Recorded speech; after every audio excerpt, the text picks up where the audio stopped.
de replacer davantage les acteurs du secteur privé national et les entreprises locales au cœur de la mise en œuvre des programmes et projets publics et d'accélérer la rénovation opérationnelle du cadre de pilotage et de suivi-évaluation des investissements privés au Sénégal.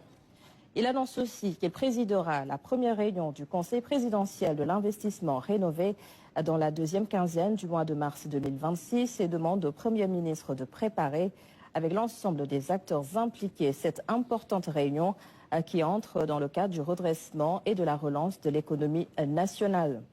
En outre, le président de la République invite à veiller à l'exécution optimale des plans d'action issus de la stratégie nationale de promotion de l'investissement et de développement du secteur privé.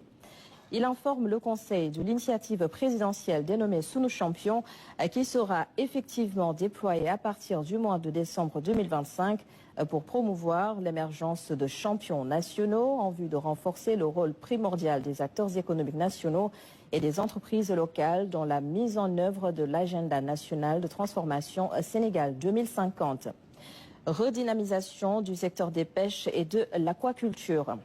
Soulignant la place fondamentale du secteur des pêches dans l'activité économique et la stabilité sociale, le chef de l'État rappelle que la préservation et la gestion durable de nos ressources halieutiques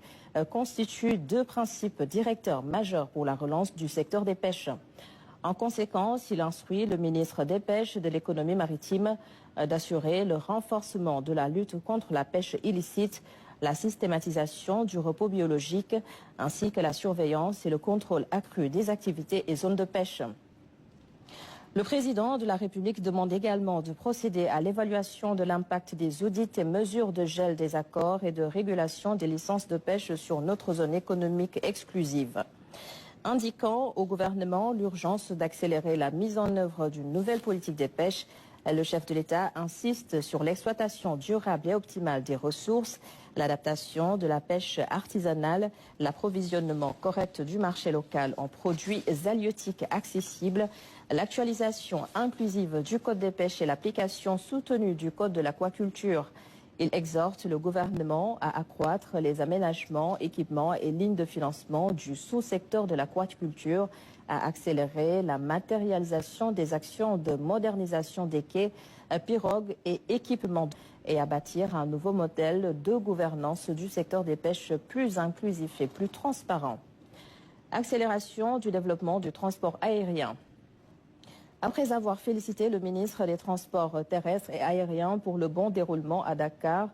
du comité des ministres de l'ASECNA, le chef de l'État rappelle au gouvernement l'importance du développement du secteur aérien dans la vision Sénégal 2050 et demande d'accentuer la revue prospective de la stratégie hub aérien dans toutes ses composantes et financements.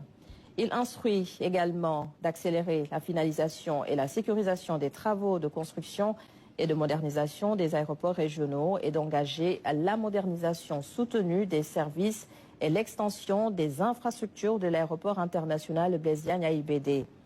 Soulignant la nécessité d'une maîtrise stratégique de la flotte, des investissements, de l'exploitation, de la qualité des services et du plan de transformation de la compagnie nationale Air Sénégal SA,